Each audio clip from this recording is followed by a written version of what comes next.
Proklamasi.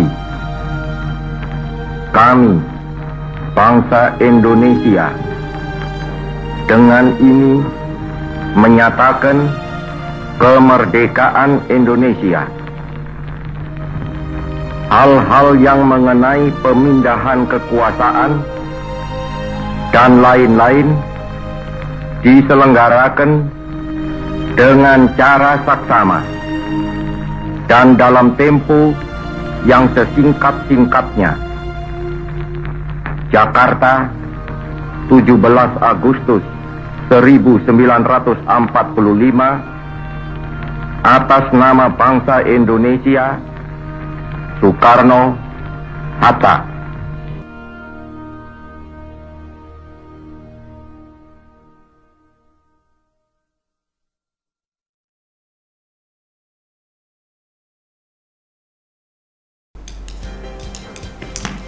Hai bro. Hey bro, gimana kabar lo? Baik, lu gimana? Baik. Gak kerasa ya, tahun ini cepet banget. Tau-tau udah bulan Agustus aja. Iya nih, kita bentar lagi ngerayain HUT kemerdekaan RI. Tapi kita bakal ngerayainnya agak berbeda sih tahun ini. Berbeda gimana? Kan tetap aja kita bisa beribadah secara bebas bro. Nah, kayak kita nih, sedikit aja kita mau beribadah. Dan juga Jemaat Gereja Baptis Indonesia Rosipina sudah tidak sabar beribadah. Tapi sebelumnya kita lihat dulu informasi yang akan kita lalui selama sepekan berikut ini. Bro, tapi ternyata yang ulang tahun bukan cuma negara kita nih bro. Siapa lagi bro? Nah, kita lihat kalau begitu, siapa saja yang berbahagia dalam minggu ini. Ini dia. Bro Kenny, selama pandemik ini Bro Kenny bagaimana menjalani hari-harinya? Wah, gue bersyukur banget sih bro sama Tuhan. Karena penyertaan Tuhan tuh nggak kurang untuk keluarga dan gue. Gue sendiri sekarang saat ini masih work from office. Tapi Tuhan jagain kesehatan gue dan sekeluarga. Puji Tuhan ya, berarti sebenarnya berkat dan rahmat Tuhan tetap tersedia untuk Bro Kenny dan juga untuk Jemaat Gereja Baptis Indonesia Rosipina dimanapun Anda berada. Nah, jika Anda ingin memberikan atau mengembalikan berkat tersebut, Anda bisa menyalurkannya dalam nomor rekening yang tertera di layar kaca Anda saat ini.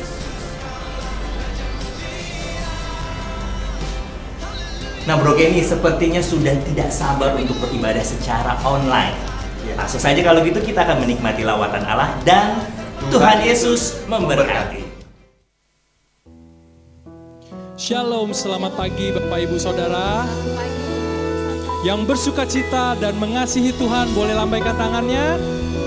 Kasih kemuliaan yang terbaik buat Tuhan kita Yesus Kristus. Amin. Mari sama-sama pagi hari ini kita hadir di hadapan Tuhan.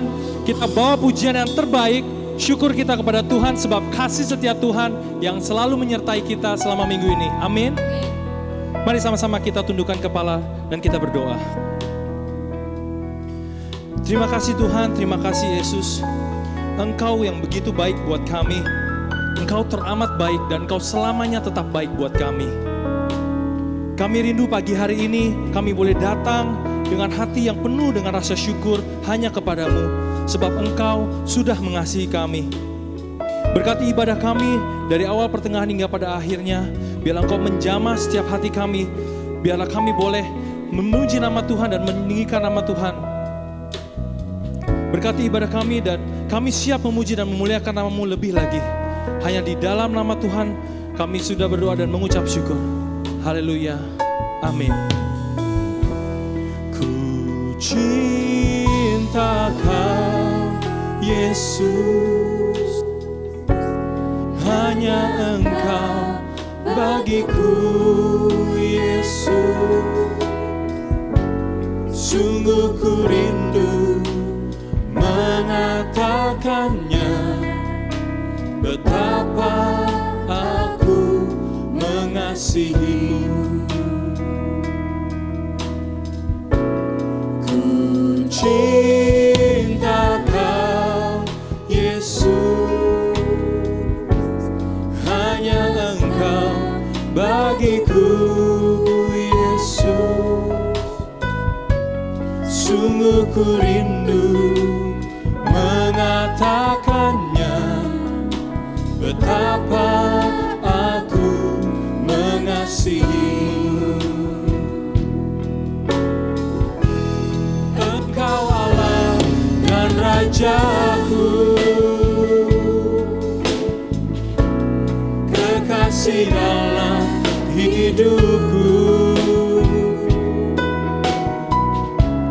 Engkau segalanya bagiku. Ku bersyukur kepadamu.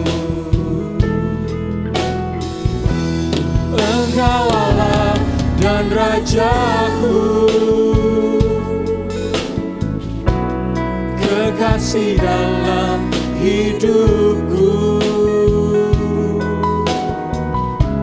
Engkau segalanya bagiku. Ku bersyukur kepadamu. Kami cinta Engkau Tuhan.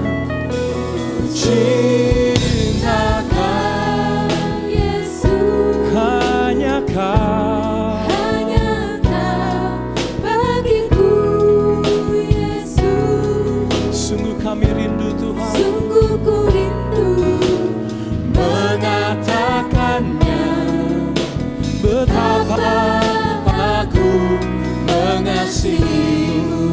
Kami cinta Engkau Tuhan. Ku cinta Kau Yesus, hanya Kau bagiku Yesus. Sungguh ku rindu mengatakannya, betapa aku mengasihi-Mu. Engkau Allah dan Rajaku, kekasih dalam hidupku. Engkau segalanya bagiku.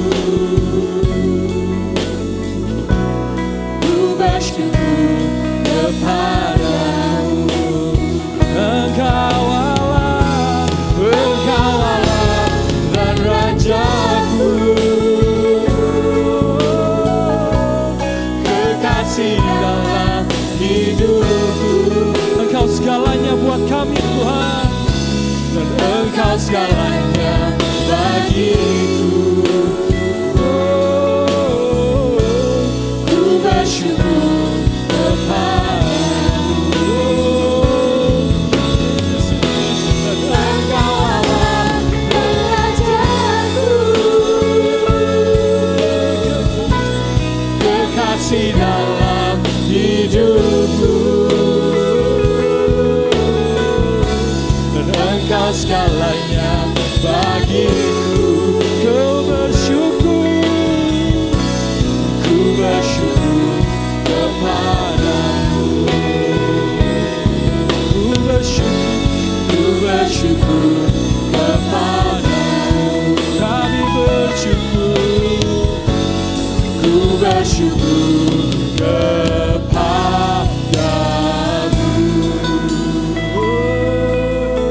Kami mau bersyukur Tuhan. Kami tinggikan Engkau. Oh, hanya Engkau yang layak, Engkau yang layak. Kami tinggikan, oh kami muliakan. Naikkan syukurmu kepada Tuhan. Kami bersyukur Tuhan, kami puji Tuhan, kami bersyukur.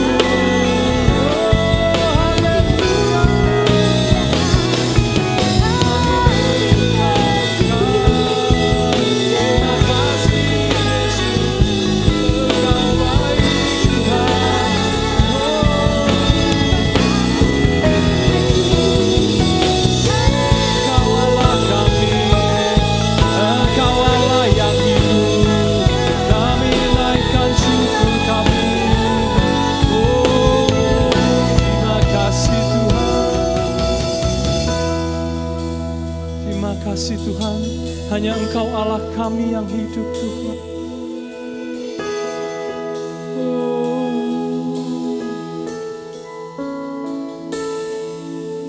Kaulah Tuhanku, Kaulah Rajaku.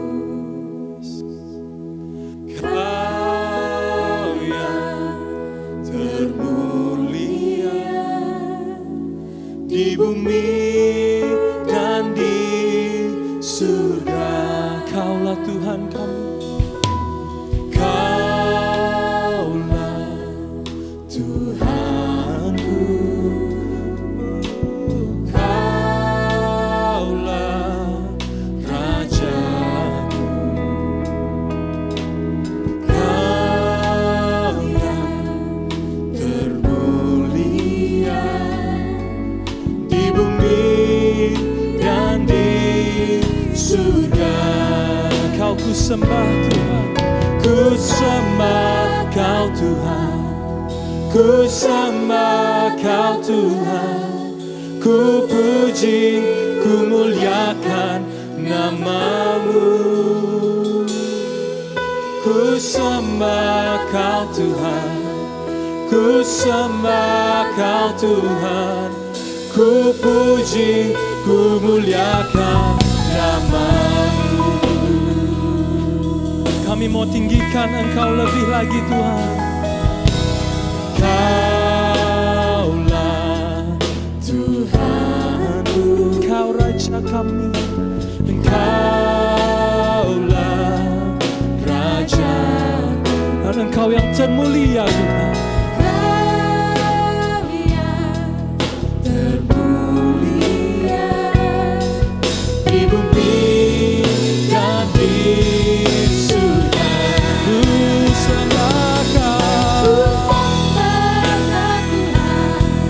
Ku sembah Kau Tuhan, ku puji, ku muliakan nama-Mu. Kami sembah Tuhan, ku sembah Kau Tuhan, ku puji, ku muliakan nama-Mu. Ku sembah Kau Tuhan, ku sembah Kau Tuhan, ku puji, ku muliakan nama-Mu. Ku sembah Kau Tuhan, ku sembah Kau Tuhan, ku puji, ku muliakan nama-Mu. Ku puji, ku muliakan nama-Mu. Kami puji, ku puji, ku muliakan nama-Mu. Haleluya Tuhan, hanya Engkau yang layak puji dan disembah bagi kami Tuhan. Kami mau lebih lagi menyembah dan memuliakan nama Tuhan. Di dalam nama Tuhan Yesus kami berdoa, yang sama-sama kita katakan amin.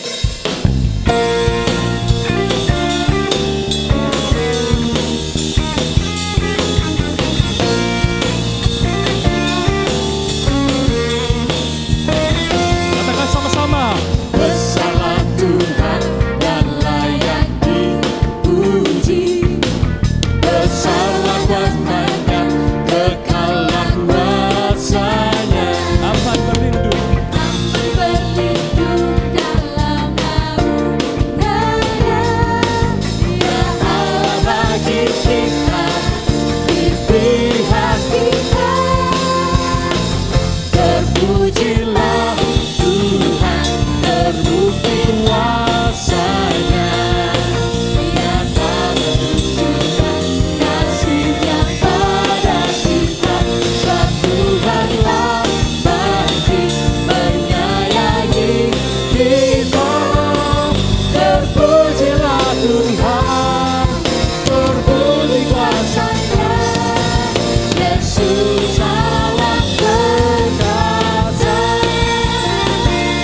tiba saatnya kita akan mendengarkan firman Tuhan yang akan disampaikan oleh hambanya Samuel Bambang Prasetyo.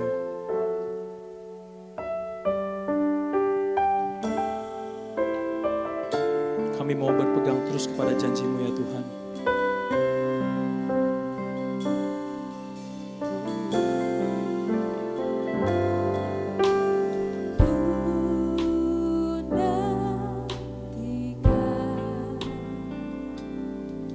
Janji Allah digenapi dalamku, ku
harapkan yang terbaik terjadi di dalamku, yang ku tahu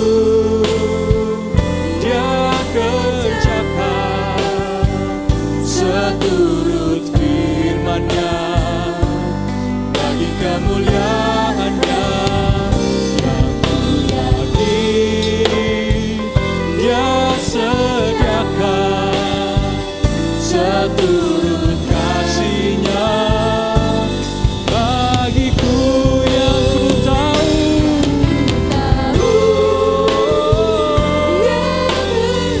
Dia kerjakan Seturut firman-Nya bagi kemuliaan-Nya, yang ku yakin Dia sediakan seturut kasih-Nya bagiku, yang ku tahu Dia kerjakan seturut firman-Nya bagi kemuliaan-Nya, yang ku yakin Dia sediakan seturut kasih-Nya bagiku, seturut kasih-Nya bagiku, seturut kasih-Nya bagiku.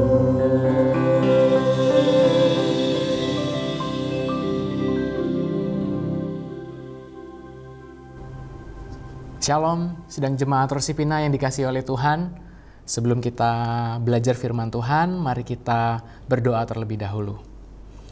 Bapa di dalam surga, terima kasih untuk kebaikan-Mu dalam hidup kami. Kami masih diberikan kesehatan dan kekuatan. Kami masih diberikan anugerah Tuhan untuk kami bisa nikmati dalam hidup ini. Bahkan sampai detik ini juga Tuhan, kami boleh menikmati pujian dan penyembahan. Kini tiba saatnya kami mau belajar firman Tuhan, kami mau menggali firman Tuhan, kami mau mengenal Tuhan lebih dalam lagi. Tuhan, tolong hamba-Mu ini untuk menyampaikan kebenaran firman-Mu, dan apa yang hamba sampaikan ini, biarlah ini boleh tertanam di dalam hati setiap anak-anak-Mu, sebab ini menjadi kerinduan Tuhan dan menolong mereka untuk mereka bisa semakin dibentuk Tuhan dan menjadi semakin serupa dan dengan gambaran Tuhan kami Yesus Kristus. Terpujilah nama-Mu Bapa, di dalam nama Tuhan Yesus Kristus kami mengucap syukur dan berdoa. Haleluya. Amin. Baik, Bagaimana kabar Bapak Ibu semuanya saat ini? Luar biasa? Saya percaya kabar kita semua anak-anak Tuhan baik dan luar biasa karena kita punya Tuhan yang luar biasa. Terlepas dalam kondisi apapun saat ini, di tengah-tengah situasi pandemik, saya percaya penyertaan Tuhan masih nyata dalam hidup kita. Amin. Dan info yang terbaru yang saya dengar untuk uji klinis daripada vaksin COVID-19 ini di China sendiri masuk pada tahapan yang terakhir. Kita berdoa agar proses ini bisa berjalan dengan baik sehingga vaksinnya bisa diproduksi dan bisa didistribusikan ke seluruh manusia yang ada di muka bumi ini dan negara-negara yang terkena COVID-19. Baik, sebelum kita membahas firman Tuhan, saya ingin Bapak Ibu menyaksikan tayangan video berikut ini. Saudara-saudaraku yang terkasih, di dalam Injil mengatakan bahwa kita itu harus mengasihi. Harus mengasihi. Kalau dikatakan di sini, kalau kita dilempar pakai batu, harus dibalas dengan lempar pisang. Kalau ditampar pipi kiri, kasih pipi kanan. Kita harus panjang sabar. Kita harus sabar dalam menghadapi segala tantangan. Ditampar pipi kanan, kasih pipi kiri. Tadi Bapak bilang kalau ditampar pipi kanan, kasih lagi pipi kiri. Sekarang pipi kiri lagi saya tampar. Jangan balas. Iya. Bapak bilang kita penuh kasih. Kasih iya. Penuh kasih. Kasih ya? Iya. Iya. Gak apa-apa. Ada juga ayatnya di sini. Dalam ayat ini mengatakan, siapa yang menuai dia yang panen. Siapa yang berbuat baik, maka hasilnya akan baik. Kalau siapa yang berbuat jahat, maka hasilnya jahat. Kalau kau menampar orang, maka kau ditampar juga. Biar tahu kau. Biar tahu kau. Biar kau tahu. Di sini yang udah tobat. Kalau ini belum. Apa kau? Udah. Udah kita tutup. Marilah kita berdoa. Berdoa aja kalian.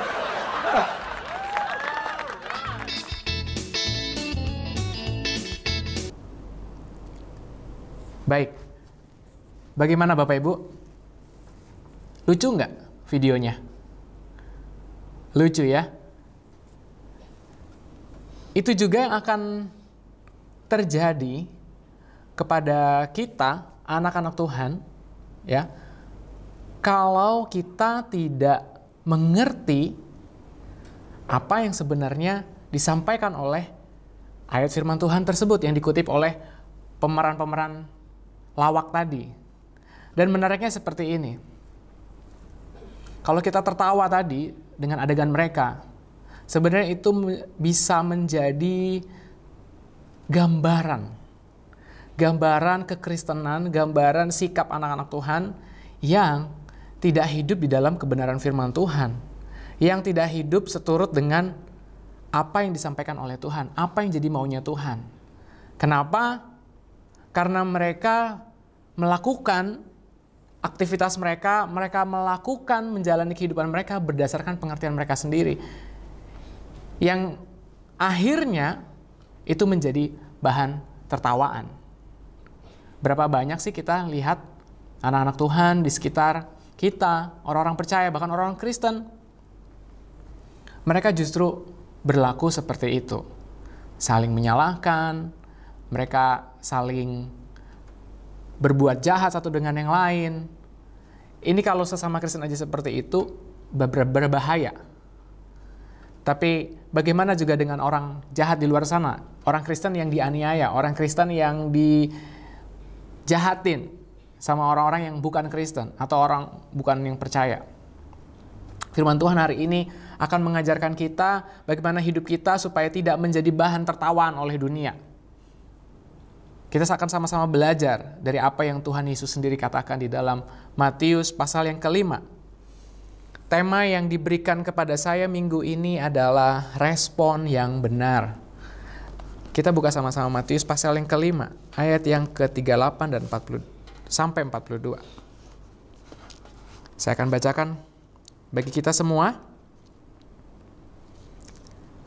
Demikianlah firman Tuhan, Matius 5 ayat 38 sampai 42. Kamu telah mendengar firman, mata ganti mata dan gigi ganti gigi. Tetapi aku berkata kepadamu, janganlah kamu melawan orang yang berbuat jahat kepadamu, melainkan siapapun yang menampar pipi kananmu, berilah juga kepadanya pipi kirimu. Dan kepada orang yang hendak mengadukan engkau karena mengingini bajumu, serahkanlah juga jubahmu. Dan siapapun yang memaksa engkau berjalan sejauh 1 mil, berjalanlah bersama dia sejauh 2 mil. Berilah kepada orang yang meminta kepadamu, dan janganlah menolak orang yang mau meminjam daripadamu. Amin untuk firman Tuhan. Adi nggak lagi mau maju kan, mau nampar pipi kanan saya ya? Jangan coba-coba. Ayat firman Tuhan ini kita harus tahu dulu, kita harus pelajari dulu. Kalau kita hanya baca sepintas, tampar pipi kanan, berikan pipi kiri, ya seperti video tadi gitu. Kita akan coba mempraktekkan tanpa mempelajari lebih dalam. Dan akhirnya kita pakai ayat firman Tuhan hanya sebatas pengertian kita sendiri. Lupa bahwa ketika firman Tuhan ini ditulis, firman ini juga tidak berdiri sendiri. Ini ada di dalam sebuah konteks budaya, ini ada dalam konteks zaman tertentu, sehingga kita harus belajar kira-kira pada waktu itu ayat firman Tuhan ini seperti apa. Baik, di dalam ayat yang ke-38 Bapak Ibu, di sana dikatakan, kamu telah mendengar firman, mata ganti mata dan gigi ganti gigi. Saya ingin mengajak Bapak Ibu melihat kembali konteks daripada ayat ini. Bahwa ayat ini tidak berdiri sendiri, karena ayat ini masuk di dalam khotbah Tuhan di bukit. Ingat, kita masih ada di dalam pembahasan pola hidup warga kerajaan Allah. Dan saat ini kita belajar di dalam Matius 5 ayat 38 dikatakan, kamu telah mendengar firman, mata ganti mata dan gigi ganti gigi.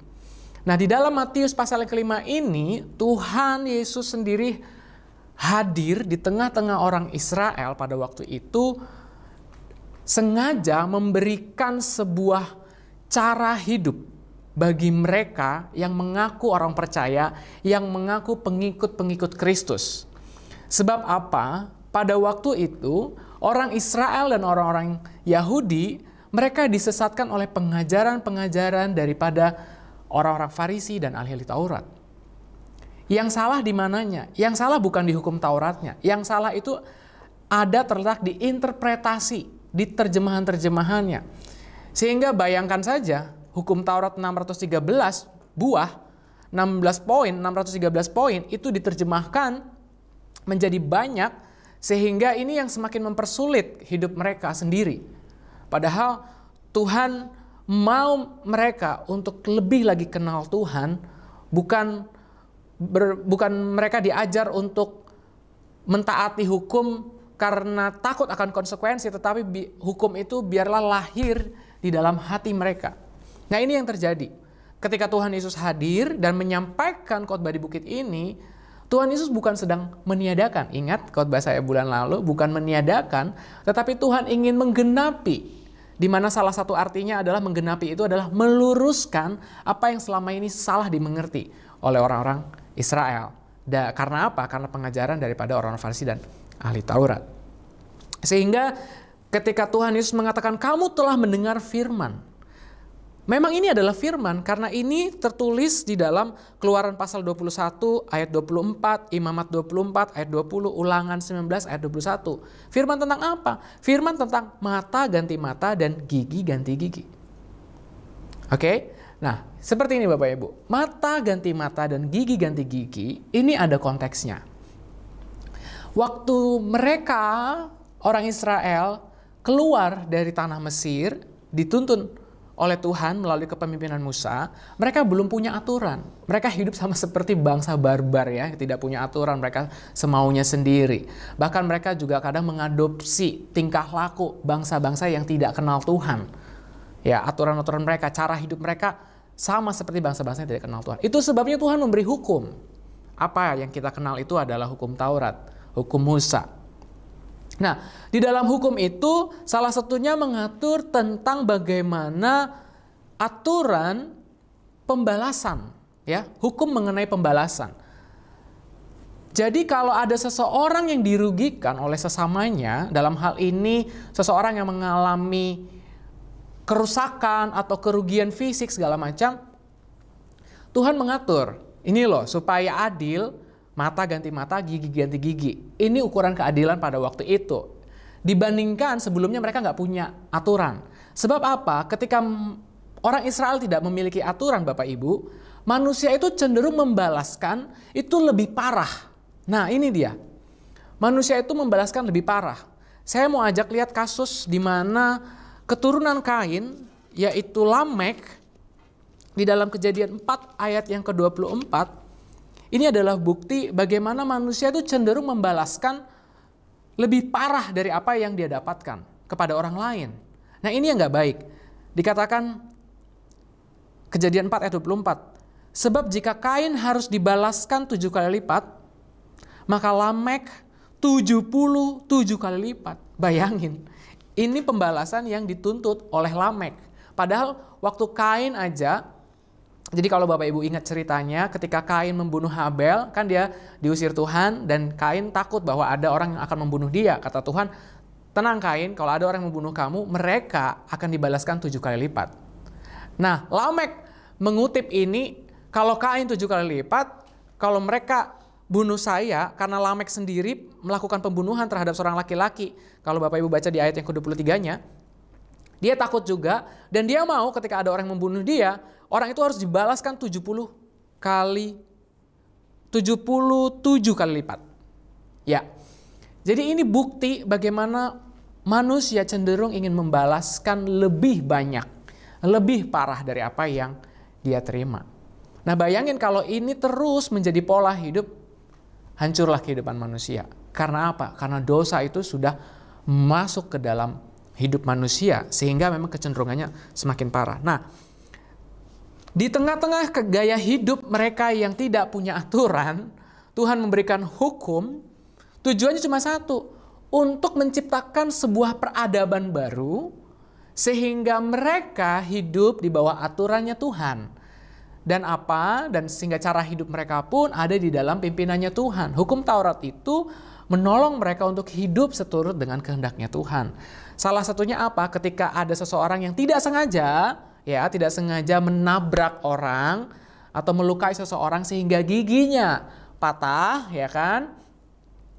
Tuhan mau orang yang melukai giginya itu menanggalkan gigi kawannya, dia harus diganti dengan gigi. Kalau misalnya ada yang terkena mata, ya diganti mata.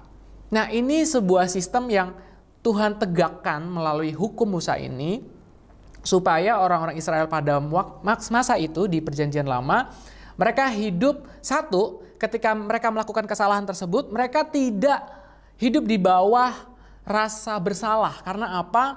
Karena mereka pun diberikan kesempatan untuk mengganti rugi. Gitu. Itu yang pertama, tidak merasa bersalah. Yang kedua juga, ketika orang yang dirugikan, mereka pun juga mendapatkan sebuah keadilan. Jadi saya dirugikan, ya saya mendapatkan sebuah keadilan, pembelaan dari Tuhan, seperti itu. Tapi pada prinsipnya apa sih yang Tuhan mau ingin sampaikan ketika dikatakan mata ganti mata dan gigi ganti gigi? Karena ini sangat kompleks sekali ketika ini diterapkan dalam kehidupan kita sehari-hari. Yang akan terjadi adalah seperti video yang kita sudah saksikan tadi. Gitu. Tadi ketika Tuhan bilang kamu telah mendengar mata ganti mata dan gigi ganti gigi, di sini dikatakan, tetapi aku berkata kepadamu,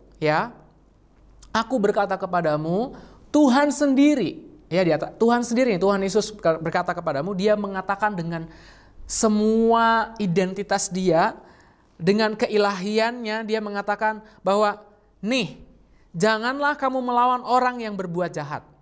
Jadi Tuhan menyampaikan ini sebagai sebuah penggenapan, sebagai sebuah hal yang harus dimengerti sebagaimana harusnya, karena yang beredar di orang Israel pada waktu itu adalah sebuah kesalahpahaman, sehingga Tuhan bilang mata ganti mata, gigi dan gigi gigi itu sebenarnya maksudnya ini, janganlah kamu melawan orang yang berbuat jahat.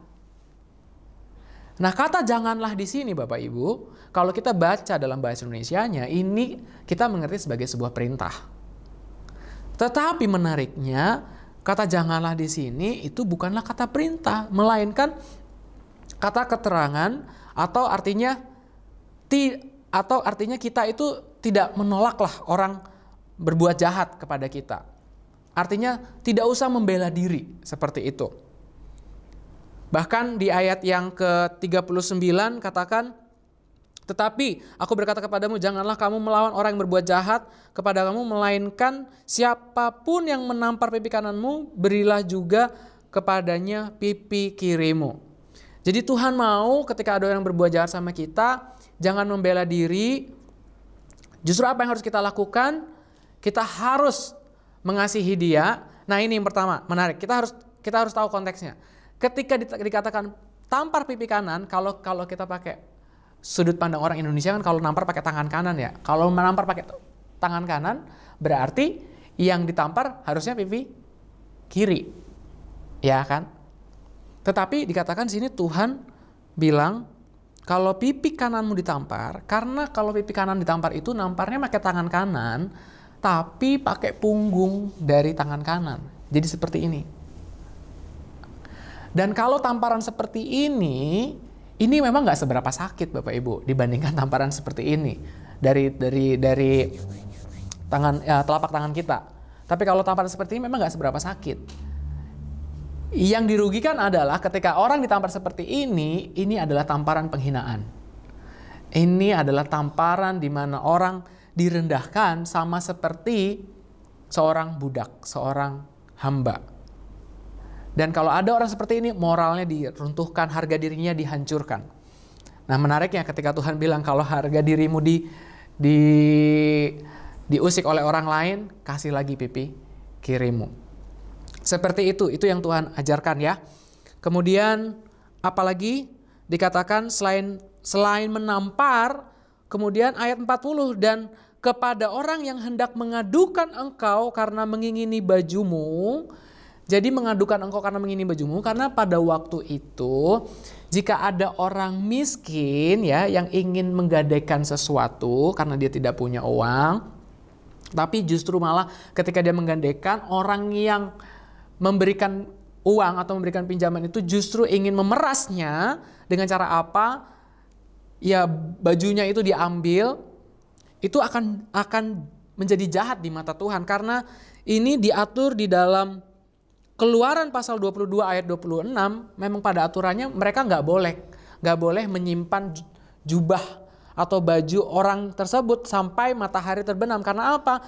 Karena orang tersebut nggak bisa berlindung diri. Karena gini, orang Israel itu waktu tidur itu jubahnya itu bisa berfungsi juga sebagai selimut untuk melindungi mereka dari suhu dingin. Jadi kalau misalnya ada orang miskin yang ingin menggadaikan jubahnya, jangan ditahan. Jadi kalau malam itu ya harus dikembalikan lagi. Tapi kata Tuhan, ada orang yang memang memeras mereka, udah miskin diperas. Kenapa? Karena mereka ingin mempertahankan jubah mereka. Dan kata Tuhan, kalau ada orang yang seperti ini, ada yang memeras kamu, kasih juga sekalian baju kamu. Nah, karena gini, orang Yahudi itu berpakaian 2 lapis. Jubah dan kemudian kaos atau t-shirtnya lah gitu, seperti itu. Nah, kasih aja sekalian. Jadi bayangkan kita disuruh gak berpakaian sekalian lah gitu. Intinya apa di sini? Balik lagi, kita tidak usah membela diri.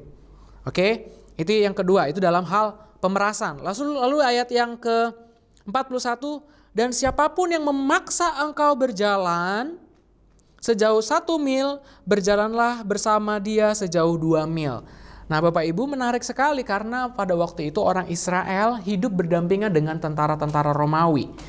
Jadi tentara Romawi ini kadang mereka suka bersikap yang seenaknya terhadap orang-orang Yahudi. Karena biasanya dalam sebuah keseharian orang tentara Romawi itu bisa seenaknya memerintah orang Israel untuk meminta mereka untuk membawa barang dan tolong bawa ke sana, tapi dengan paksaan. Nah, tetapi dikatakan kata Tuhan, kalau ada yang memaksa kamu berjalan 1 mil dan membawa perlengkapannya, dalam hal ini, berjalanlah 2 mil bersama dia. Gitu. Ini yang attitude yang luar biasa yang Tuhan ingin tunjukkan, ingin Tuhan sampaikan kepada setiap anak-anak Tuhan sebagai pola hidup warga kerajaan Allah, karena Kristus sendiri di sini dia berdiri sebagai raja dan memberikan aturan-aturan hidupnya. Lalu yang terakhir ya, di sini dikatakan berilah kepadamu, ayat 42, berilah kepadamu yang meminta. Jadi di awal di ayat 39 Tuhan mengatakan janganlah melawan orang yang berbuat jahat, tetapi ayat 42 ditutup lagi dengan statement berilah kepada orang yang meminta kepadamu. Jadi kita diminta untuk punya hati yang mau memberi, dan kemudian apa? Janganlah menolak orang yang mau meminjam daripadamu. Nah, ini jangan disalah mengerti ya. Kalau begitu ada aja nih ayat-ayat kayak gini dipakai mereka, oh kalau gitu boleh dong minjem-minjem sembarangan segala macam. Enggak. Jadi ini ayatnya memang berbicara mengenai ketika orang pada waktu itu ada di dalam kesulitan ekonomi, maka orang miskin ini biasanya pinjam uang untuk bertahan hidup. Dan kalau ada orang yang ingin meminjam uang untuk bertahan hidup, maka orang ini pun boleh pinjemin tapi nggak boleh kasih bunga. Memberikan pinjaman tapi udah dengan belas kasihan, dengan sikap namanya kemanusiaan, dengan sikap mengasihi, memberi pinjaman. Kenapa dikatakan jangan menolak orang yang mau meminjam daripadamu? Karena pada konteksnya memang dia aja hidupnya itu sudah sulit gitu, dan dengan kehidupan bersosial ini dengan meminjamkan, berharap dengan pinjaman itu orang ini bisa bertahan hidup. Karena apa? Karena ada juga orang yang menyalahgunakan dan mereka akhirnya memeras mereka. Udah dipinjemin tapi bunganya bisa 2 kali lipat gitu. Jadi benar-benar seperti kalau istilah sekarang itu malah menyusahkan orang gitu, minjem tapi menyusahkan. Sehingga kalau menurut saya ya, ayat ini dikatakan kalau daripada minjemin lebih baik ya beri aja. Jadi kita udah nggak punya tanggungan atau kita punya kepikiran atau apapun. Karena di dalam Roma pasal 13 juga itu janganlah saling berhutang, janganlah saling memberikan pinjaman seperti itu. Ini untuk cara hidup ya, cara hidup orang benar di dalam pola kerajaan surga, pola kerajaannya Tuhan, yang mana Tuhan sudah sampaikan di khotbah di bukit ini, melalui khotbah di bukit ini ya. Baik, yang pada intinya Bapak Ibu, kalau kita pelajari ayat 38, 39 sampai 42 sesuai dengan tema respon yang benar, bagaimana kita merespon orang-orang yang berbuat jahat kepada kita. Intinya seperti itu. Apa yang harus kita lakukan? Loh Sam, kalau kita ditipu gimana? Kalau kita dijahatin gimana? Kalau kita dianiaya seperti apa? Tadi dikatakan bahwa janganlah kamu melawan. Memang ini kata keterangan di mana ketika seseorang ada menjahati kita, harusnya orang yang hidup di dalam pola hidup kerajaan surga, refleksnya ya, sikap refleksnya, sikap otomatisnya ya diam aja gitu, diam aja. Dan artinya tidak berpikir untuk membalas. Nah ini dia, tidak berpikir untuk membalas, membiarkan aja. Tunggu dulu, khotbah saya tidak berhenti di sini. Saya akan bawa kita semua untuk melihat bagaimana cara hidup orang benar, orang percaya memang di dalam menghadapi situasi yang sulit atau situasi ketika kita dihadapkan dengan orang-orang jahat di sekitar kita, baik sesama orang percaya maupun dengan orang yang tidak percaya kepada Tuhan. Jadi apa respon yang benarnya kalau begitu? Ketika kita menghadapi situasi yang sulit, ketika kita diperlakukan yang jahat kepada kita. Mari buka bersama saya di dalam Yakobus pasal yang keempat. Ini ada sebuah nasihat dari seorang rasul, di mana dia juga merangkap sebagai seorang gembala di Yerusalem pada zaman gereja mula-mula pada waktu itu. Di mana di ayat yang ke-11, Yakobus pasal 4 ayat ke-11, Yakobus mengatakan, saudara-saudaraku, janganlah kamu saling memfitnah. Barang siapa memfitnah saudaranya atau menghakiminya, ia mencela hukum dan menghakiminya. Dan jika engkau menghakimi hukum, maka engkau bukanlah penurut hukum, tetapi tetapi hakimnya. Jadi di ayat yang ke-11 ini, Yakobus sedang memberitahu jangan saling memfitnah atau jangan saling berbuat jahat kepada yang lain sesama orang percaya. Janganlah melakukan hal itu. Karena kita itu sebagai orang percaya, kita hidup di dalam hukum yang Tuhan sudah berikan. Apa itu hukumnya? Yaitu hukum kasih di dalam Yohanes pasal ke-13 di mana Tuhan mengatakan kepadamu telah diberikan perintah yang baru, yaitu untuk kamu saling mengasihi. Sehingga kalau kita ada saling berbuat jahat sesama orang percaya ya, kita berbuat jahat, kita saling memfitnah, kita saling menyalahkan, ini akan jelas bertentangan dengan hukumnya Tuhan. Tidak sesuai dengan pola hidup warga kerajaan Allah. Dan ini yang ingin Yakobus sampaikan. Barang siapa memfitnah saudaranya, ya, yang berbuat jahat kepada saudaranya, atau menghakiminya, menghakimi di sini mereka yang difitnah, akhirnya mereka menghakimi yang memfitnah, kamu sudah memfitnah saya, segala macam. Jadi baik yang memfitnah dan yang difitnah, ini mereka ada di dalam sebuah nasihat yang sama. Kalau mereka memfitnah dan menghakimi yang memfitnah, ia mencela hukum dan menghakiminya. Menghakimi apa? Menghakimi hukum itu. Oke? Dan jika engkau menghakimi hukum, maka engkau bukanlah penurut hukum. Ingat bahwa kita diminta untuk hidup di dalam hukum. Kita hidup sebagai penurut-penurut perintah Allah, penurut-penurutnya hukum Allah. Dan kalau kita tidak melakukan itu, justru kita berfungsi atau berperan sebagai hakim daripada hukum. Itu sebabnya ayat ini tidak berdiri sendiri. Kita masuk ke ayat yang ke-12. Hanya ada satu pembuat hukum dan hakim. Ini dia. Hanya ada satu pembuat hukum dan hakim, yaitu Dia yang berkuasa menyelamatkan dan membinasakan. Tetapi siapakah engkau sehingga engkau mau menghakimi sesamamu manusia? Jadi disinilah Tuhan mengingatkan setiap kita untuk kita tahu betul bahwa ketika ada orang yang berbuat jahat kepada kita, kita sebagai orang percaya harus punya mindset, harus punya pemikiran bahwa saya tidak akan mengambil bagiannya Tuhan di dalam menghakimi orang tersebut. Itu yang pertama. Kepada sesama orang percaya ya. Kepada sesama orang percaya kita diminta untuk menghidupi hukum. Apa? Hukum apa? Hukum kasih. Jadi kalau ada orang yang berbuat jahat kepada kita, orang percaya, kita tidak membalasnya oleh karena apa? Oleh karena kita tahu bahwa kita harus hidup di dalam hukum kasihnya Tuhan. Saling mengasihi. Jangan saling memfitnah. Oke, jangan saling berbuat jahat. Lalu kepada orang yang tidak percaya gimana? Bro Sam, kalau ada orang tidak percaya menyakiti kita, menjahati kita, berbuat jahat kepada kita, menipu kita, merugikan kita, Tuhan bilang melalui Yakobus pasal 4 ini, ingat bahwa di antara orang percaya dan orang tidak percaya ada seseorang pribadi yang berfungsi sebagai hakim yang adil. Dialah Allah, dialah Tuhan, yang mana penghakimannya pun adil seadil-adilnya. Sebab apa? Manusia itu tidak akan pernah bisa mengadili seadil-adilnya. Hanya Tuhan yang tanpa dosa akan bisa menghakimi orang tersebut. Jadi lebih baik kita tahan untuk kita tidak membalas orang tersebut. Membalas kepada siapa? Baik orang yang percaya, sesama orang percaya, ataupun yang tidak percaya.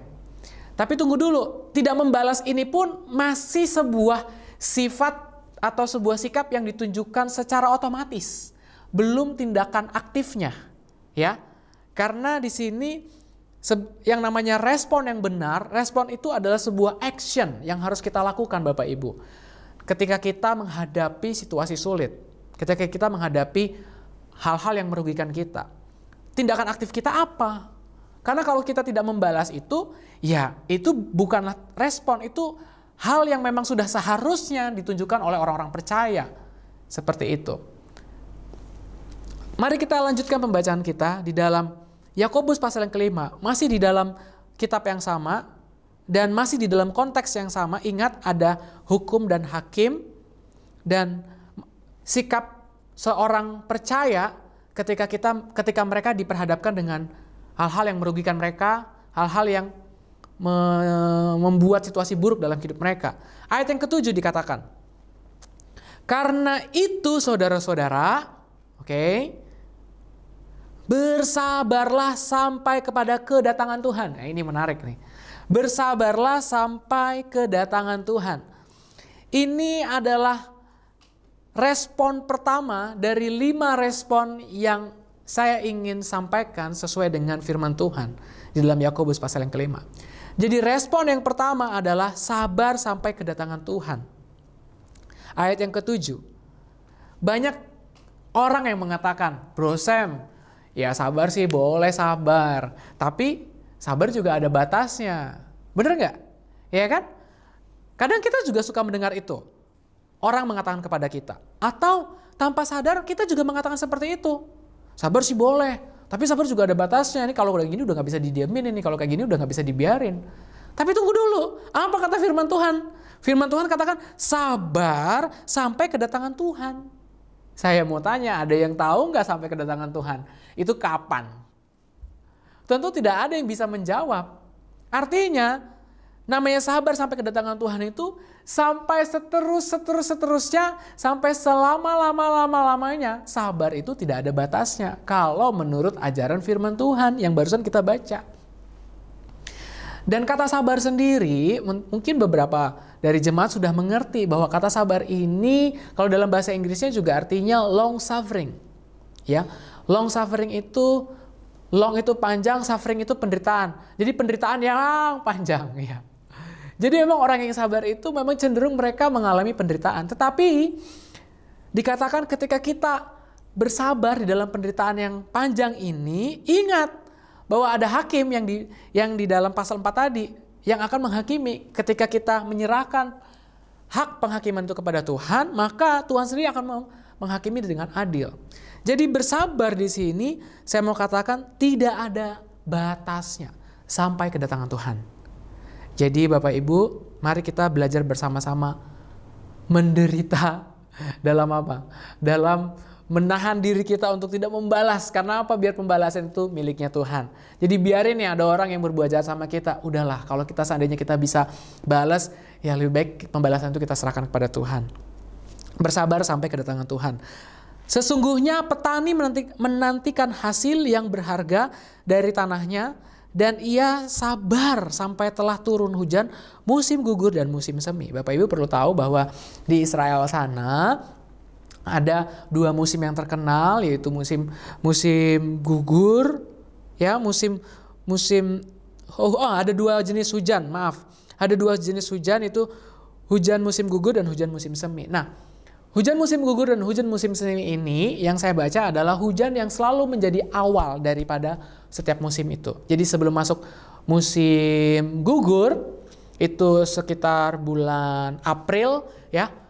Bulan Maret itu hujan sudah mulai ada, tetapi klimaksnya itu ada di bulan April. Itu hujan lebat, di mana kapasitas hujan lebatnya itu pun bisa mengcover selama musim gugur. Selama musim gugur itu. Dan kemudian di musim seminya pun sekitar bulan November, di bulan Oktobernya pun sudah mulai hujan, dan klimaksnya pun ada di musim November.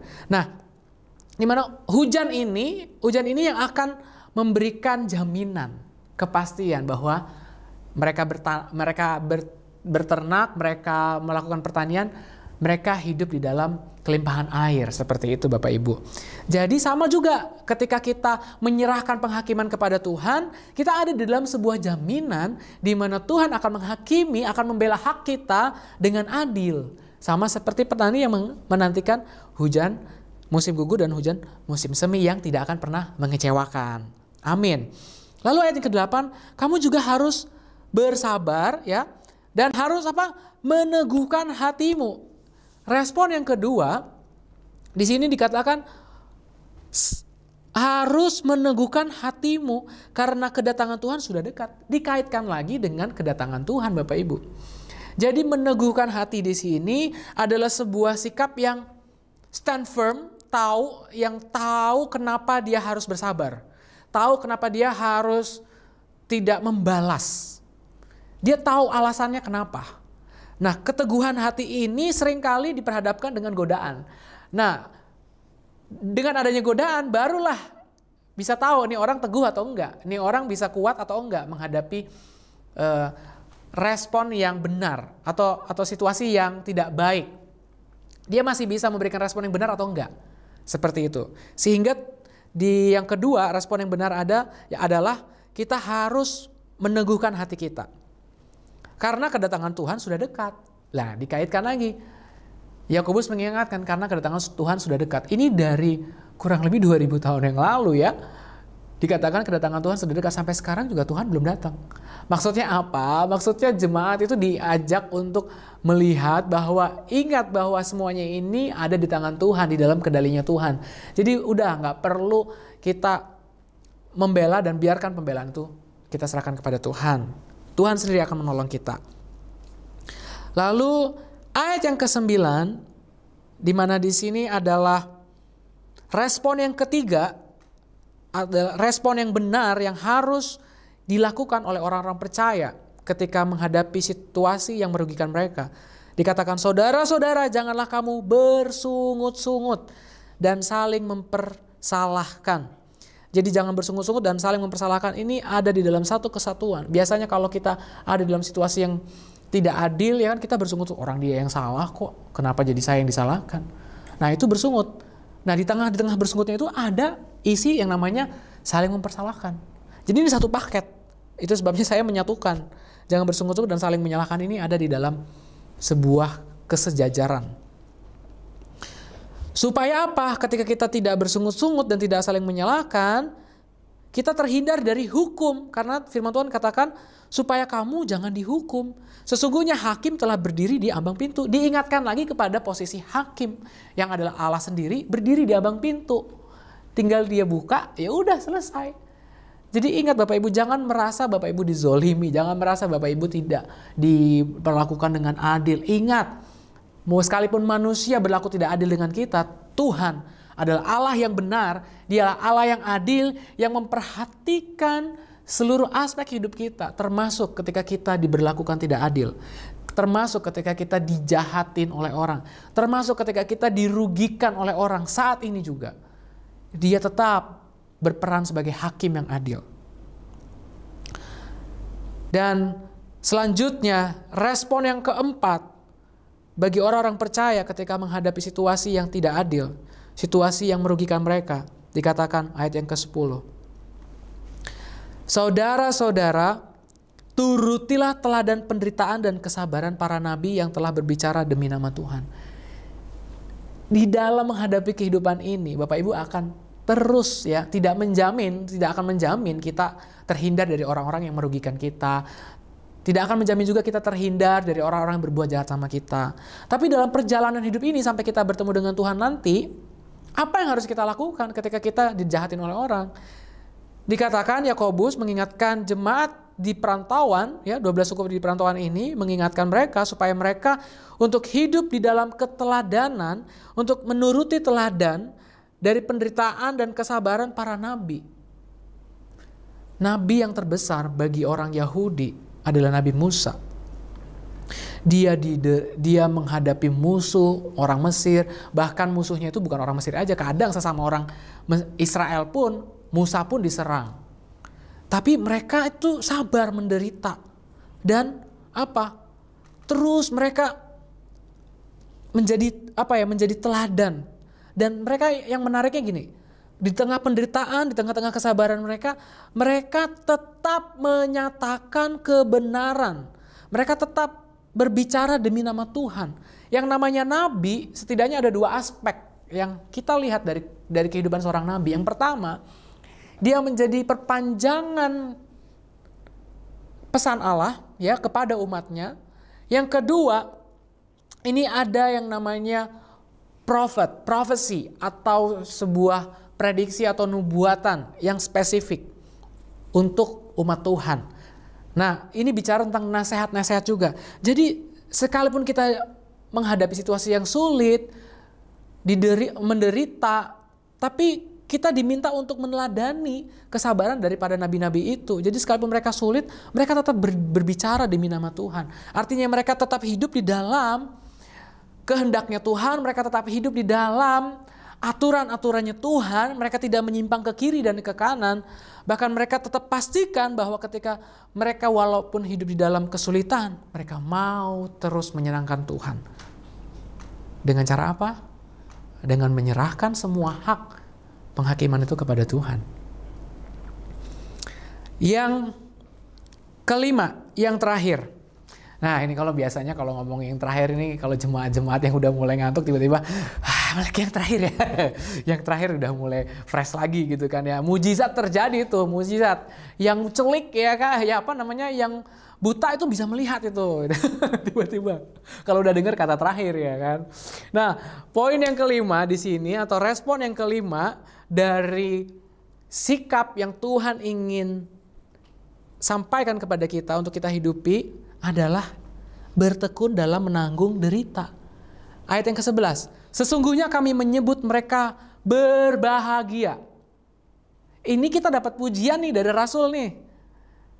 Dikatakan menyebut mereka berbahagia. Mereka itu siapa? Mereka yang hidup di dalam kesabaran. Mereka yang hidup di dalam keteguhan hati. Tahu kenapa mereka harus bersabar. Mereka juga yang tidak bersungut-sungut dan saling menyalahkan. Mereka juga yang mengikuti teladan nabi-nabi. Ya, dikatakan oleh Rasul, mereka ini adalah orang berbahagia. Yes, dan orang berbahagia ini selain kata aslinya diartikan sebagai berbahagia, ternyata kata aslinya juga mereka ini adalah orang-orang yang diberkati. Ini keren banget. Dia Rasul Yakobus kasih contoh. Ketekunan seperti siapa? Ketekunan seperti Ayub. Dikatakan kamu telah mendengar tentang ketekunan Ayub dan kamu telah tahu apa yang pada akhirnya disediakan Tuhan baginya. Karena Tuhan Maha penyayang dan penuh belas kasihan. Dikatakan dan kamu telah tahu yang pada akhirnya disediakan Tuhan bagi Ayub. Karena Tuhan Maha penyayang, Dia penuh belas kasihan. Kita tahu bahwa semua kerugian yang dialami oleh Ayub, dia apa? Dia mengalami pelipat gandaan dalam harta bendanya ya kan, ternaknya semuanya. Kalau nggak salah 3 kali lipat digantikan oleh Tuhan. Terus anaknya yang mati digantikan Tuhan juga. Dan semua orang-orang sahabat-sahabat yang dulu meninggalkan Ayub akhirnya dikembalikan lagi kepada Ayub. Cuma satu sih saya juga bingung. Istrinya nggak ditambah Tuhan ya, istrinya tetap satu. Jadi jangan berpikir ketika Tuhan pulihkan, istrinya diganti Tuhan ya, enggak juga. Ini cuma memberitahu bahwa apa yang dilakukan oleh Ayub di dalam ketekunannya dalam menjalani penderitaan, itu Tuhan perhitungkan, itu Tuhan bela, itu Tuhan hakimi dengan adil seadil-adilnya. Kita tahu Ayub adalah hamba Tuhan yang luar biasa, dia bahkan sama sekali tidak menyalahkan Tuhan di dalam penderitaannya. Ya, dia menghadapi penderitaan sakit borok yang luar biasa, sakit penyakit. Mungkin ada di antara Bapak Ibu yang menghadapi sakit penyakit. Please jangan salahkan Tuhan. Ini semua adalah kedaulatan Tuhan dan biarkan Tuhan berkarya atas seluruh hidup kita. Dan lihat penghakiman Tuhan yang adil itu ada di dalam setiap anak-anak Tuhan. Setidaknya penghakiman Tuhan yang adil ini akan nampak pada waktu ketika Tuhan datang yang kedua kali. Amin. Jadi yang disampaikan oleh Tuhan Yesus, mata ganti mata dan gigi ganti gigi, sebenarnya poin besarnya ya please jangan lakukan kejahatan lagi kalau kamu dijahatin. Ya kalau gitu apa buktinya? Apa bukti dari perintah yang baru tentang mengasihi? Dan itu juga yang disampaikan oleh Yakobus. Jangan sampai kita sesama orang percaya akhirnya saling melukai dan akhirnya apa? Hancur tubuh Kristus. Dan banyak sekali kasus-kasus perpecahan di antara orang percaya. Ini yang gak boleh. Sebagai pola hidup orang percaya yang hidup di dalam kedaulatan Tuhan, di dalam kerajaan Allah di bumi ini, Tuhan mau kita punya standar hidup yang melampaui cara hidup orang-orang Yahudi, yaitu orang Farisi dan ahli Taurat. Karena ingat di dalam Matius pasal yang kelima ini, sebelum Tuhan Yesus memberikan 6 contoh penjabaran dari sikap kita bagaimana menghidupi hukum Taurat, Tuhan mengawali contohnya itu dengan berbicara di ayat yang ke-20, Matius pasal ke-5 ayat yang ke-20 dikatakan gini, maka aku berkata kepadamu, jika hidup keagamaanmu, nah ini menarik, sebenarnya di sini dikatakan jika hidup kebenaranmu tidak lebih benar daripada hidup keagamaan ahli-ahli Taurat dan orang-orang Farisi, sesungguhnya kamu tidak akan masuk ke dalam kerajaan surga. Tidak akan masuk di dalam kerajaan surga. Kenapa? Karena orang-orang Farisi dan ahli Taurat, mereka hanya mengukur kebenaran dari setiap aktivitas yang dapat dilihat oleh mata. Dan perlu kita ketahui, apa yang dapat terlihat oleh mata ini sangat menipu Bapak Ibu. Jadi hati-hati. Kalau kita melakukan sesuatu, kalau kita berbuat sesuatu, apakah ini betul-betul berangkat dari hati kita yang paling dalam, atau ini hanya sebuah kamuflase saja? Nah, ini yang gak boleh dilakukan oleh orang-orang percaya sebagai warga kerajaan Allah. Dan cara hidupnya, yaitu di dalam hal pembalasan, ya kan, dalam hukum pembalasan di hukum yang sudah ditulis di hukum Taurat, Tuhan mau jangan membalas. Tetapi apa? Bersabar sampai kedatangan Tuhan. Ingat 5 responnya. Yang kedua, teguhkan hati. Tahu kenapa harus bersabar, karena Tuhan adalah hakim yang adil. Terus jangan bersungut-sungut dan saling menyalahkan. Kemudian ikuti teladan penderitaan dan kesabaran para nabi, di mana mereka tetap hidup di dalam kebenaran Tuhan sekalipun keadaannya sulit. Bukan alasan untuk berkompromi dengan dosa. Ingat, keadaan sulit bukan alasan untuk kompromi dengan dosa. Kemudian yang kelima, bertekun dalam menanggung derita. Jadi semua itu dibungkus oleh sebuah pemahaman akan kebenaran firman Tuhan, bahwa Tuhan adalah hakim yang adil, hakim yang benar, bahwa dia yang akan menghakimi kita, dia yang akan membela kita dari semua hal-hal yang merugikan kita, dari semua hal jahat yang kita terima, dari orang-orang yang tidak percaya. Dan kedua adalah dibungkus dengan sebuah pengertian bahwa kita harus hidup di dalam hukumnya Allah yang terbaru, hukum yang baru sesuai dengan Yohanes pasal 13, yaitu apa? Saling mengasihi. Saya akan bacakan untuk sebagai penutup dari pemberitaan firman Tuhan ini. Yohanes pasal yang ke-13. Dikatakan ayat yang ke-34. Aku memberikan perintah baru kepadamu, yaitu supaya kamu saling mengasihi. Sama seperti aku telah mengasihi kamu, demikian pula kamu harus saling mengasihi. Dengan demikian semua orang akan tahu bahwa kamu adalah murid-muridku, dan yaitu jikalau kamu saling mengasihi. Kita semua adalah murid-muridnya Tuhan, Bapak Ibu. Jadi sesama murid Tuhan kita harus saling mengasihi. Kepada orang yang bukan murid Tuhan, kita serahkan penghakiman kita kepada Tuhan. Dan saya percaya Tuhan akan membela setiap perkara kita. Jadi mungkin Bapak Ibu selama ini mengalami hal yang tidak adil. Bapak Ibu ditipu orang, mungkin dirugikan orang, sudah bertahun-tahun.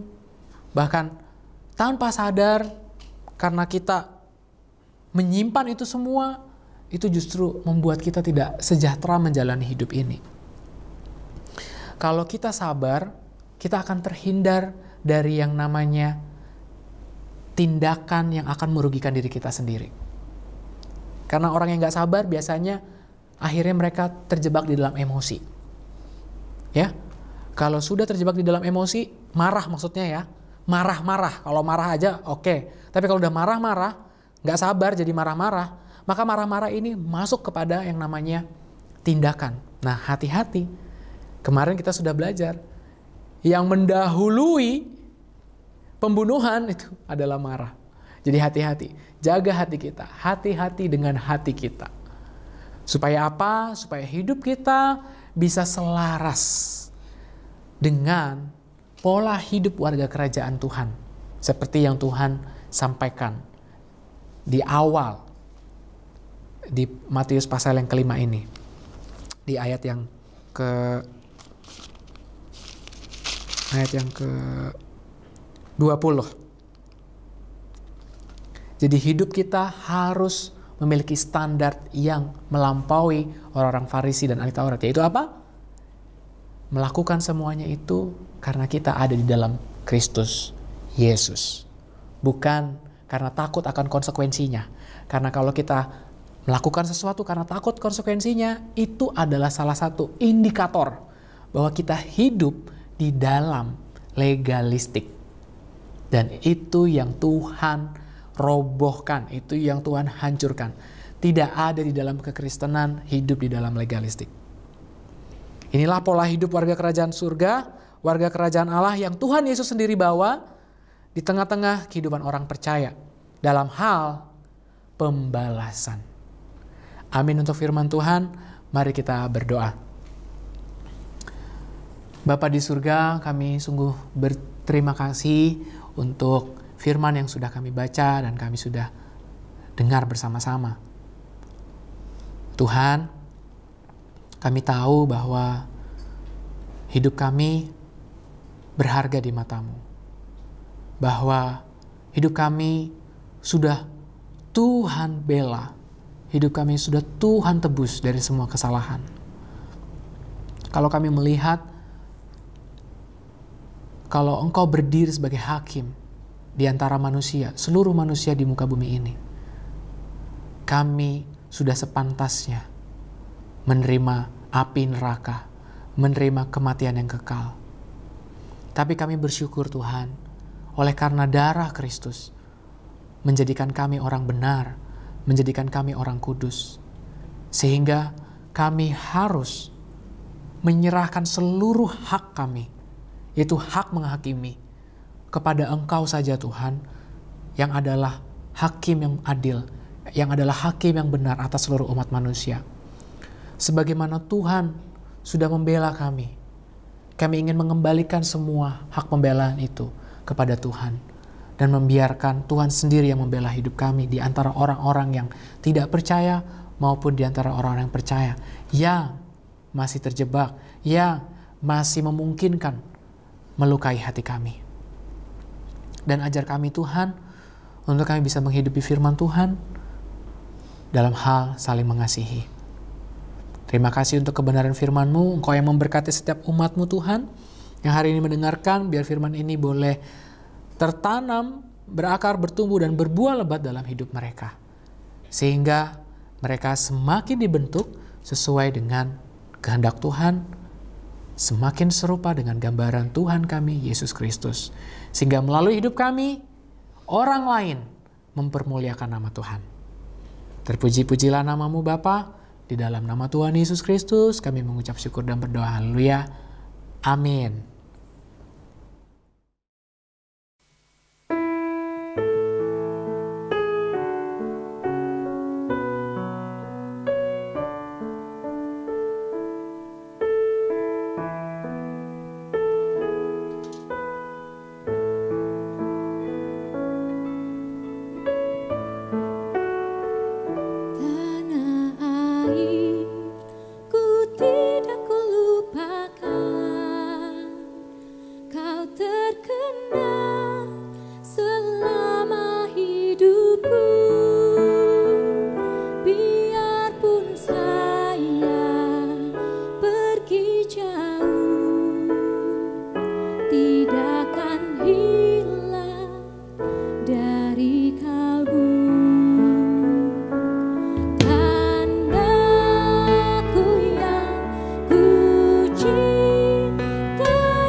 masyhur permai kata orang, tetapi kampung dan rumahku, di sanalah ku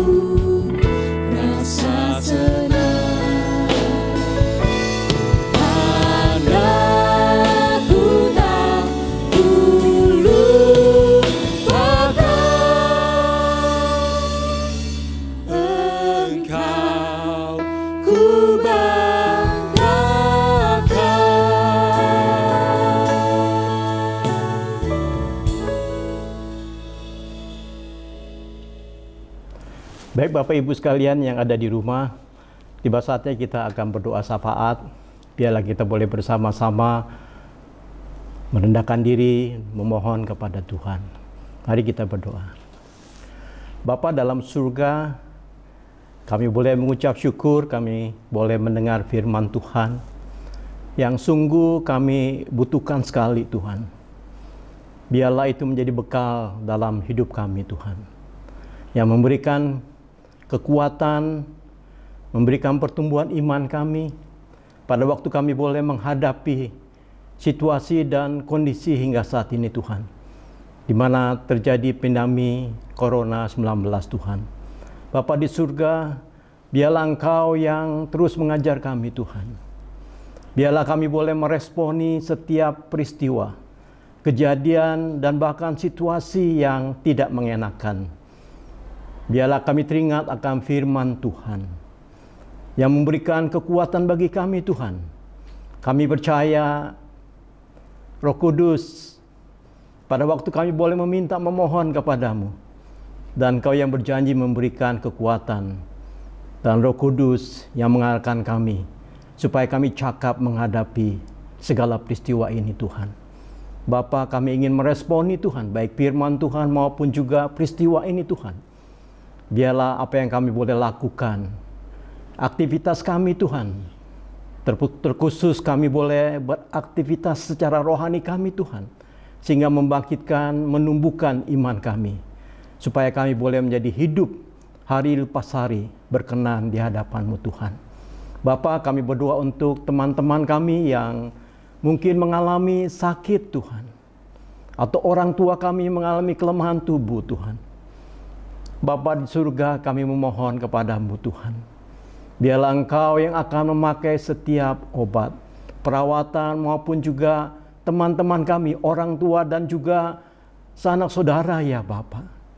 Supaya kami boleh bersatu Tuhan, mengharapkan dan bahkan saling mendoakan Tuhan, supaya kelemahan tubuh Tuhan dapat jadi sarana bagi kami Tuhan, untuk kami boleh mempunyai pengalaman dengan Engkau Tuhan dalam hidup ini. Dan kami percaya Tuhan, Engkau akan memberikan kesembuhan. Terima kasih ya Bapa. Kami juga berdoa untuk situasi sekarang ya Bapa, di mana kami berdoa untuk orang-orang atau juga yang terpapar Corona Tuhan. Bapa di surga, biarlah Engkau memberikan kesabaran Tuhan. Engkau memberikan keteguhan, iman ya Bapa. Kami berdoa untuk setiap rumah sakit, para dokter, jururawat, dengan obat juga Bapa. Engkau yang memberikan kecukupan, maupun juga alat-alat yang boleh dipakai ya Tuhan, sebagai sarana untuk menyembuhkannya Tuhan. Bapa, terkhusus Tuhan, kami ingin berdoa untuk vaksin yang terus Tuhan dicoba, diuji coba Tuhan. Biarlah pada fase ketiga ini ya Bapa, Tuhan, kami berdoa Engkau yang akan memberikan solusi jalan keluar, sehingga vaksin ini Engkau pakai menjadi sarana Tuhan, memberikan pengharapan bagi kami Tuhan, supaya kami dapat mempunyai tubuh yang sehat ya Bapa. Kami percaya Engkau akan memberkati setiap para peneliti ya Bapa, dan juga orang yang mau mencobanya Tuhan, supaya dapat berjalan sesuai dengan rencana Tuhan. Bapa di surga, kami juga berdoa untuk bangsa negara kami Tuhan. Kami mengucap syukur Tuhan atas bangsa negara kami, pemerintahan kami ya Bapa, yang boleh bersama-sama bagaimana menghadapi pandemi Corona-19 ini Tuhan. Kau berkati Tuhan pemerintahan kami. Kau berkati Presiden kami Tuhan, Bapak Jokowi Tuhan, Wakil Presiden maupun juga para menteri maupun juga aparat pemerintahan, baik kepolisian maupun juga pemerintah daerah Tuhan. Bapa, Engkau yang akan memberikan hikmat dan bijaksana setiap peraturan yang dibuatnya Tuhan, sebagai sarana Tuhan untuk dapat dipakai ya Bapa, sehingga dapat mencegah atau juga dapat memperbaiki ya Bapa kondisi, sehingga semua dalam keadaan baik ya Bapa. Terima kasih ya Bapa. Kami mengucap syukur juga dengan bangsa negara kami ya Bapa, yang berulang tahun ke-75 pada tanggal 17 Agustus ini Tuhan. Bapa, kami mengucap syukur Tuhan, hari-hari yang kami udah lalui Tuhan dengan berbangsa dan bernegara ya Bapa.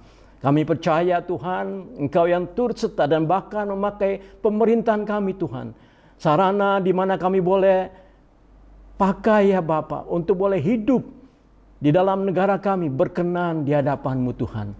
Biarlah kami boleh mempersembahkan ya Pak hidup ini Tuhan untuk kemuliaan nama Tuhan melalui bangsa negara kami Tuhan.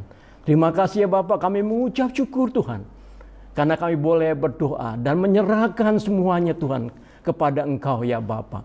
Dan kami mengucap syukur atas anugerah kasih karunia Tuhan yang kami boleh kecap dan rasakan karena Yesus Engkau berikan bagi kami Tuhan. Terima kasih ya Bapa. Inilah segala seru doa kami Tuhan. Kami panjatkan di dalam nama Yesus Kristus. Amin. Sidang jemaat Tuhan di Rosipina yang dikasihi oleh Tuhan, sebelum kita mengakhiri ibadah kita, mari kita tundukkan kepala, kita berdoa, dan kita juga siapkan hati kita akan terima berkat daripada Tuhan. Bapa di dalam surga, kami datang di hadapan-Mu. Terima kasih karena Tuhan memberkati ibadah ini. Tuhan meneguhkan iman kami lagi di dalam situasi sulit. Kami tahu bahwa Tuhan yang membela kami, Tuhan yang akan menuntun hidup kami, Tuhan yang akan menghibur kami di tengah situasi keadaan yang menurut manusia tidak baik. Tapi kami percaya di hadapan-Mu tidak ada yang tidak baik. Semuanya baik. Kami percaya Tuhan, bahkan di dalam lembah kekelaman sekalipun, Tuhan menghibur kami. Tuhan menolong kami, Tuhan melindungi kami. Dan saat ini Tuhan, hamba berdoa bagi semua umat Tuhan yang hari ini menyaksikan tayangan ibadah hari ini. Kiranya Tuhan memberkati mereka dan menolong mereka di dalam semua kesibukan mereka, di dalam semua aktivitas mereka. Hamba berdoa buat mereka yang saat ini sedang mengalami sakit penyakit, Tuhan memberikan kekuatan. Bahkan saat ini juga Tuhan sanggup melakukan mujizat. Engkau sanggup menyembuhkan mereka. Kami percaya bilur-bilur Tuhan sudah menebus mereka dari segala macam dosa. Dan bilur-bilur Tuhan juga sanggup menyembuhkan mereka dari segala macam penyakit. Karena Tuhan sanggup melakukan mujizat dulu, sekarang, bahkan sampai selama-lamanya. Dan saat ini Tuhan, kami berdoa juga buat mereka yang kehilangan pekerjaan karena pandemik. Tuhan, Engkau yang mengerti kerinduan mereka. Dan Engkau juga yang mengerti kehidupan mereka. Mereka butuh penghasilan untuk menjalani kehidupan mereka. Itu sebabnya Tuhan yang membela umat-Mu, Tuhan yang memberkati, Tuhan yang memelihara, Tuhan sanggup menggantikan pekerjaan yang lama dengan pekerjaan yang baru. Terima kasih Tuhan. Dan saat ini kami mau siapkan hati kami mau terima berkat. Sidang jemaat yang dikasihi oleh Tuhan, saat ini terimalah berkat yang daripada Allah Bapa, cinta dan kasih sayangnya yang dinyatakan melalui pengorbanan Tuhan kita di atas kayu salib, yaitu Tuhan Yesus Kristus, serta persekutuan yang manis, penghiburan, kekuatan melalui pribadi Allah Roh Kudus akan menyertai kita saat ini, bahkan sampai kedatangan Tuhan Yesus yang kedua kali. Terimalah berkat ini, dan kami mengucap syukur Tuhan kepadamu. Di dalam nama Tuhan Yesus Kristus, kami berdoa. Amin. Tuhan Yesus memberkati kita semua.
Selamat hari Minggu, sampai bertemu ibadah selanjutnya. Tuhan Yesus memberkati.